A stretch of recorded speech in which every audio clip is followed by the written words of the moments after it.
You've got to walk me through this. Hold on. Where are we here?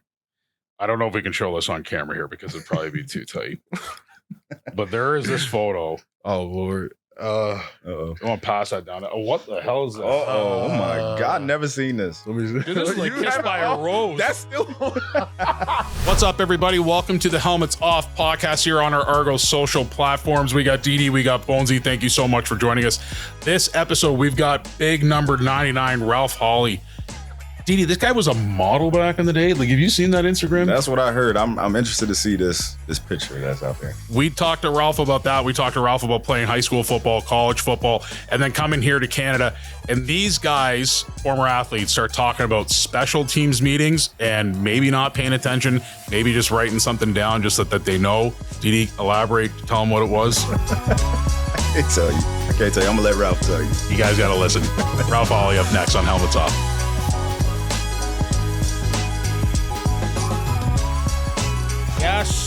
Yes. Can't wait to speak with this guy. He hails from West Bloomfield, Michigan. He attended St. Mary's Prep High School, helped them to 3 consecutive state champions. Is that correct? Yes, sir. 1-1, 2016. Insane. Took his talents to Western Michigan, played 4 years with the Broncos, racking up 20-plus sacks during that time. His first year in the CFL, he was tied in the league lead with sacks with 8. He is now entering his second season in the CFL with the Argos. He's a Grey Cup champion. Possible model on the side. I've been looking at your Instagram. There's a photo there with a rose we've really got to dive deep into. But please welcome Mr. 99 Ralph Holley to the Helmets Off podcast. Thank you so much for doing this, my guy. Appreciate it. How's everything going? It's going good, man. Just, enjoying Guelph and getting ready for the game. How are the guys liking it here? It's an adjustment for sure from the high pace of Toronto, but I feel like it's keeping us focused for the most part. Yeah. Just because there only is football here. Are you one of the guys that have elected to stay local, or are you making the commute back? No, I'm actually staying in Kitchener. Okay. So it's like a 30-minute drive from here. So that's not bad. Yeah. But still cool. Yeah. But it's nice. So, I mean, you guys are together here. I mean, this is uniquely CFL football, in my opinion, right? Where it's like the World Cup comes here. It's like all of a sudden the next thing, it's like, all right, guys, you guys got to scram and figure something out. It's like, we'll just stay up in Guelph. It'll be great. It's like summer camp. Exactly. Exactly. And they have great facilities here, so I'm not tripping too much. Yeah. That's awesome. And what does that do for the team itself as far as chemistry, like spending time together? Oh, yeah. A lot of times when you're in a big city like Toronto, you don't get to spend as much time with each other. Yeah. Everybody's spread out. You're trying to get up, meet up, go eat. Everybody can't make it because got to either take the train or whatever. That's true. But how is this different from that? How does that help or hurt? Oh, it helps the team chemistry a bunch. I mean, you know how we are in camp, like how everybody's tight during camp. I feel like that's just like kind of continued just because we've been in the same setting, in the same place. Everything is like really the same, and from camp as far as like team chemistry and everything. So, and you're right, it's a lot easier to get access to your teammates because, everybody's in the same place. So it's definitely helped building that team camaraderie and everything, just helping us, just stay close, like off the field, which is so important on the field as well. Exactly. So we're Helmets Off podcast. We're diving deper into your guys' upbringing of football, how you guys fell in love with the game, growing up in the great state of Michigan. Just out of curiosity, like, were you familiar with CFL football, like when you were a kid growing up, or was it just no clue? Nope. Nothing. Nah. And what's it been like since coming here to the CFL? Like, is it? Yeah. I mean, it's been football. Like, I don't really know. Like, it's when I first heard about it when I was coming out of college, I was just like, I don't really know. I don't really know if it's like football or anything. But like, this is football if anything else. Like, this is great competition up here, and this is like a thing of like, football. There's a lot of different aspects and avenues you can go through to play, but like, this is football, just raw football, and I love it. Like, this is the game I fell in love with. The third down and, the yard off the ball is a little different, but like, other than that, it's like it's the same thing, and it's good football at that. Michigan kid growing up. Yeah. Why is it that I feel like Michigan kids are loyal to Michigan, where it's like, college football, it's like everyone just dreams to play at Michigan or in Michigan.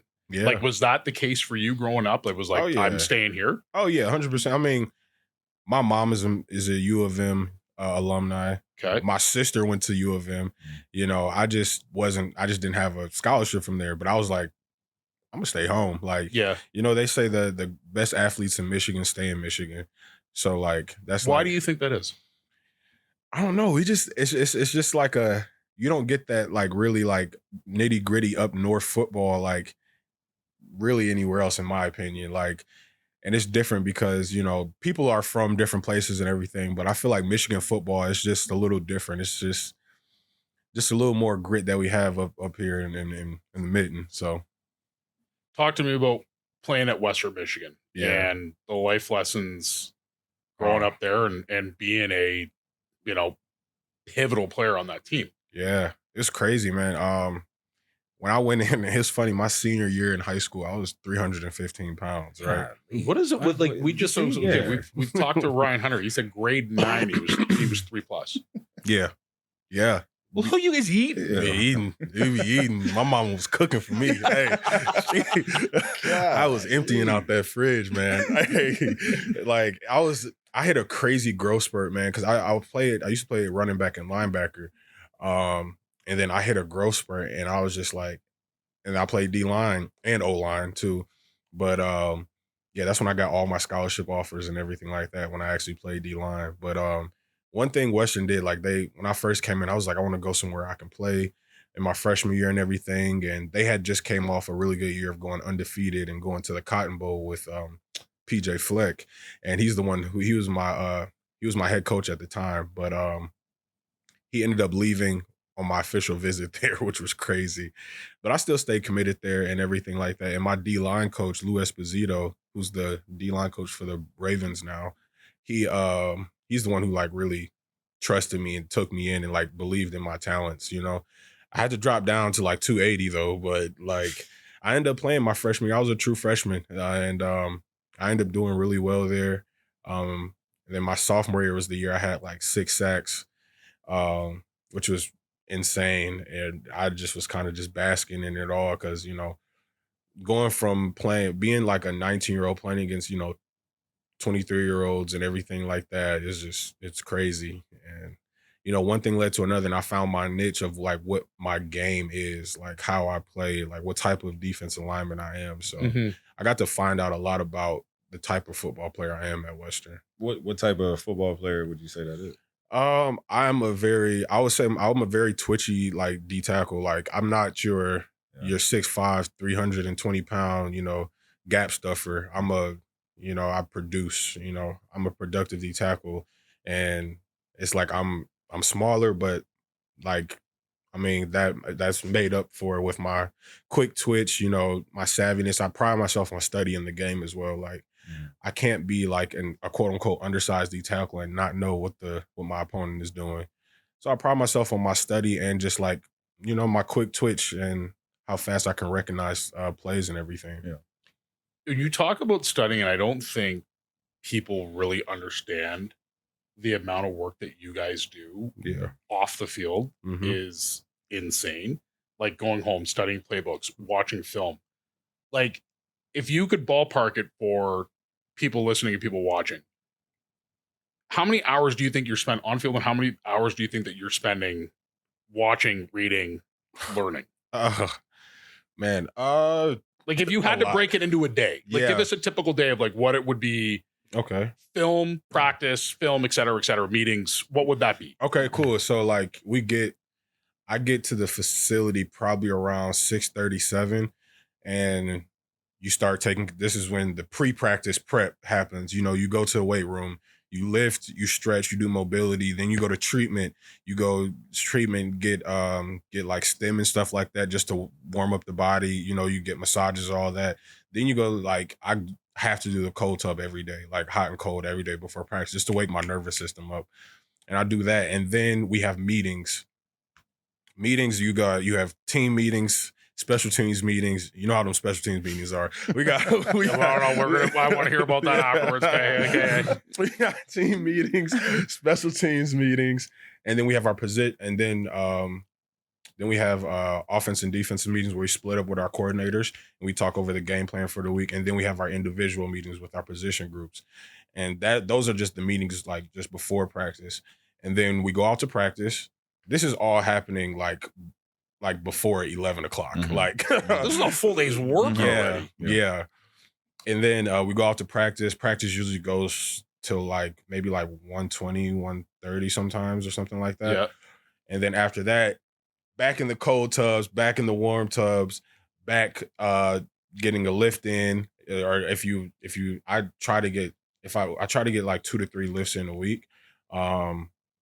More mobility, and then you have your film that you have afterwards with your position group, like individually with your position group to go over the practice you just had like 30 minutes ago.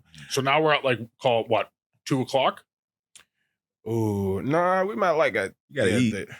I forgot eat. We got it. I'm eating. We gotta eat. We gotta eat. Yeah, we have lunch and everything refuel? too. Yeah, so this is probably like 2:30 at this time. Yeah. And then not to mention extracurricular, talking to the media and stuff like that, interviews that some players might have and stuff like that. End up ending your day around like 3:30ish, and then you go back home, and that's where the real film study starts on your own.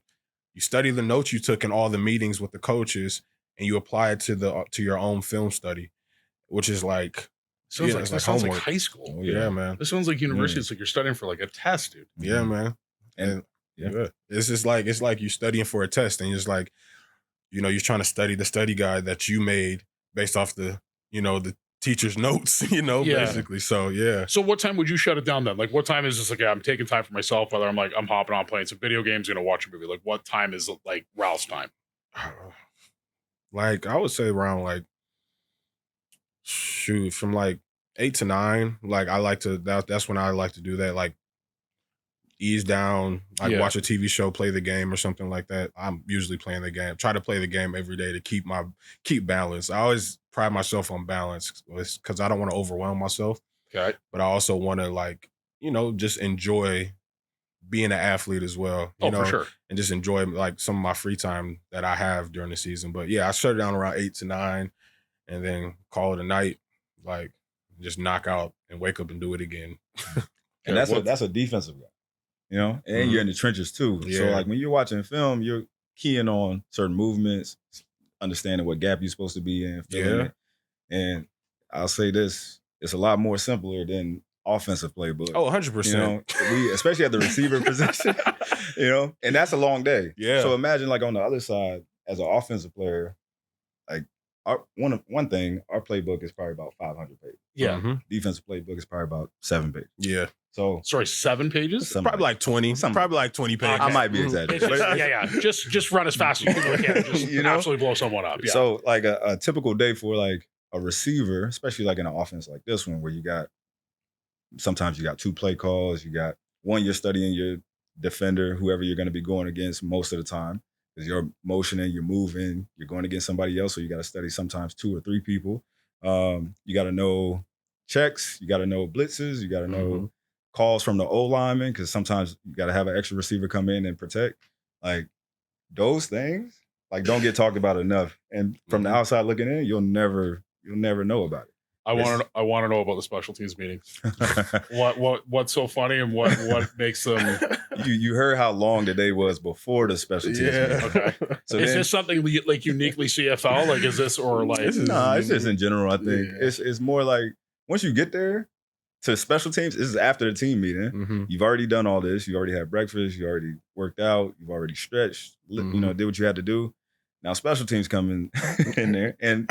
If you're not on special teams, it's one of the hardest meetings to ever be a part of. Like, it's just because there's nothing for you. So it's like, one, why am I here? I'm gonna be here because I'm a good team player. And if I ever get in there, I have to know what's going on. But like 90% of the time, especially for a receiver, it's like this might be nap time for me. And I haven't been on any other CFL team, but like I know our coordinator. Mickey. There he is, right there. Yeah, you're right there. Mickey is a very passionate coach and is very detail oriented. So, how how I say this. He's just very like punctual. Like he's not punctual. He's very like on point with what he wants to do and what he wants to like get said to the players and everything. Okay. The meetings are just, they can be hard to sit through if you're not in them sometimes. But you get the passion, you get the knowledge. If I ever need to play special teams, I would know what I need to do because. Okay, so I was going to be my there. question. I don't want to bait anyone here. Yeah. But you say you take notes. Mm-hmm. Are there times where we're in a special teams meetings and maybe we're just like faking taking notes, being like, oh yeah, I'm listening. Oh no, I take notes. Field goal block. Mm-hmm. Oh yeah. Mm-hmm. That's what it is. Oh yeah, field goal block. I love field goal block. Mickey knows I love field goal block. So like every time we say field goal block, I'm locked in. Yeah. Mm-hmm. Now that's unbelievable. Oh yeah. I was only on hands team. I ain't taking no notes. I'm on hands team. I'm on hands team. We were on hands team together in 20. Yeah. Catch the ball. That's all I got to do. You guys are unbelievable. So you went to the USFL after college. Yeah. Played there for a bit. Mm-hmm. And then came to CFL. Yeah. I've always been curious about this, and Didi, chime in as well, because I mean, you would provide a great perspective on this. But like, you guys growing up in the States, obviously, you guys aren't watching, CFL and TSN on Friday nights down there, right? You're watching college football and you're watching the National Football League. Yeah. What is it like, as a football player, not only coming to a new country to adjust, but also adjusting to a new game, essentially? I mean, as much as it is football, the rules are uniquely different, for a reason. And it's like, I've always been curious to get your guys' thoughts on like, wow, I'm coming to a foreign country. I mean, as much as Canada is foreign to the United States, it's still different. It's not America. But then also playing a new game. Yeah. Yeah. Well, it is a different, like, just different rules and everything. I mean, again, a tribute to Mickey. Mickey is the person who taught me about like the different rules in the CFL, like straight out, like field goal block. Yeah, field goal block. But no, I was I was on a lot of other special teams my rookie year, and Mickey like kind of just went through the whole thing with me, and I didn't realize how different it was. Like even the fumbles, like the last person to touch it if it knocks out of bounds, like that's a crucial thing on defense, special teams, offense. Like, and he explained that to me, but the rules are different, but I feel like it just makes the game like exciting. I'm not gonna lie, like it makes it fun, like so much fun. Like, and it was an eye opener for me because I was just like, this is adding a little twist to it. I like this. This is awesome. Like this is cool. So, but it definitely was an adjustment though, coming from the States. What was it like adjusting to Canada? Hey, for me specifically, it was the yard off the ball. Like, cause I'm always used to like crowding the ball and like everything like that. I got so many offsides my rookie year. Like that's one thing Maxie would get on me about, is just staying like on sides, get that yard. That was the biggest thing. And also the waggle. Wow. The waggle was something that threw me completely off. Like, and I have nothing to do with it at all, but it was just like seeing the receivers go first, like get a head start. I was just like, oh, this is intense. Okay. Oh, I hear like receivers love it though. I mean, you eventually learn to love it, but the beginning, when trying to like learn how to pace yourself to that line of scrimmage, and based on what route you have, how much speed you have to get to going, it's a tough adjustment. It's helpful for us because we get a running start to a stationary DB a lot of times, so we get an easy advantage. And yeah, man, I say part of the adjustment though, like when I first came up here, it was like I'm so used to American football. I'm so used to just stationary, no waggle, no nothing. So like you find yourself like not really knowing how to do things properly, and it feels weird, and just the timing is off and all that. But after 3, 4, 5 days, you start to get a feel, and then you start to realize like, oh man, like I can use a lot of this to my advantage. I can. This game is actually great for a receiver, one, and then two. I don't know if you had this like. For me, year 9, I'm still learning the rules. Like there's still stuff that I don't know about the CFL. Like there's always something new that comes out every year. Now they're changing the rules. And now they're changing them again. Changing the rules. So yeah, man, it was quite an adjustment for me as well. It's in my opinion, I don't know if you feel the same way, but I think it's a better game. I grew up around the NFL my whole life. Yeah. And there's no time where it can be an 8-point game with 6 minutes to go on the clock and we can just run the ball out. Yeah. And the game's over. Yeah. Like in the CFL, both teams in 8 minutes, 6 minutes, probably both teams get 3 more possessions, 2 or 3. 100%. So I always said this to anyone who's like, it's like CFL is so different. It's like I can't watch it. But if you're a fan of offense, I said it's the best game to watch. Yeah. You know, and there's been a ton of guys that have gone played NFL and played CFL where it's like they said the same thing. Yeah. It's the talent up here is on par. Mm-hmm. The game is just as good, and I think you've just kind of. You have to embrace it for what it is because it is different, right? It's not the same that gets played on Sundays and Saturdays down south. Yeah. It's at the end of the day, it's still football, but it's uniquely different. It's uniquely Canadian in that sense, you know? Yeah. I want to talk about like your kind of like first full year. I mean, you come in, Detroit dog. I think everyone kind of hitched their wagon to you and fell in love with you, man. Like, especially like the fan base. Like, it was special to watch you. I mean, like you led the league in sacks that year. You were tied with a bunch of guys, Jake Seresna being one of them, and really put your name on the map up here in Canada. Yeah, as being one of the best defensive linemen in the game. I mean, like, what was that like for you? Your first kind of full year here playing? It was crazy, man. I'm still kind of in awe about just this whole Toronto like organization like accepting me how they did, man. Like, because I started off on practice roster, and you never wish anybody injured, but injuries happened, and Maxie trusted me to play.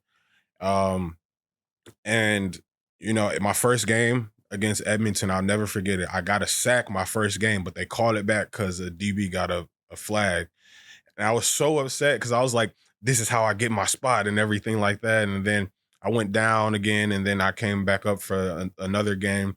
But it was just like, just the way that everything went was just crazy. And I had support from the fan base and from the organization, which was new to me in a professional aspect. The only time I've really experienced that is in college.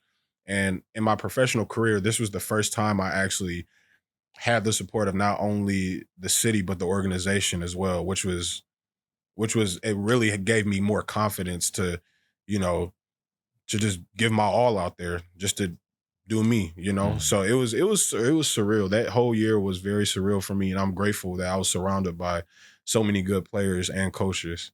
So what do you remember about this guy's first year? Man, I just remember him being a beast. Anytime it was 3rd and 1, 2nd and 1, like I just remember him being 5 yards on the backfield, tackling the running back, quarterback, whoever it was. And that's honestly how I got to know him from, because offense and defense, we don't always pass, each other, especially like the way our locker room was set up. Like D-line is all the way over there. Which I always found so weird about football. Like, there's so many guys that's like, I've talked to some guys like, I don't even know this guy's name. He's on my team. Like, but he crossed paths with him once. Always out there making plays. So that's one thing I know about Ralph Holley for sure. And you win the Grey Cup your first year too. Crazy, right? That's got to be pretty special. Yeah, that was wild. I've never experienced anything like that before in my life. Do you remember this guy in the locker room at halftime by chance? Yes.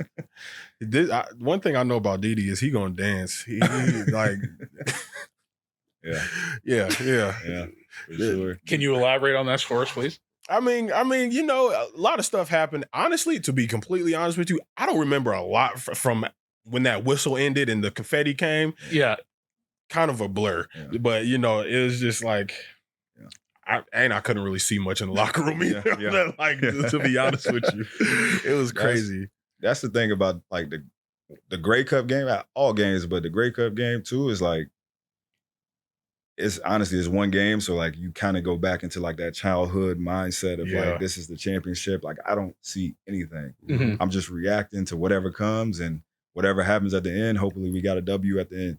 And I don't even I didn't know what I said or what I did at halftime until after the game. Really? Like I remember doing something, but I don't remember what came out. Like I don't remember none of that. Like it's just like a blackout. Up, Didi?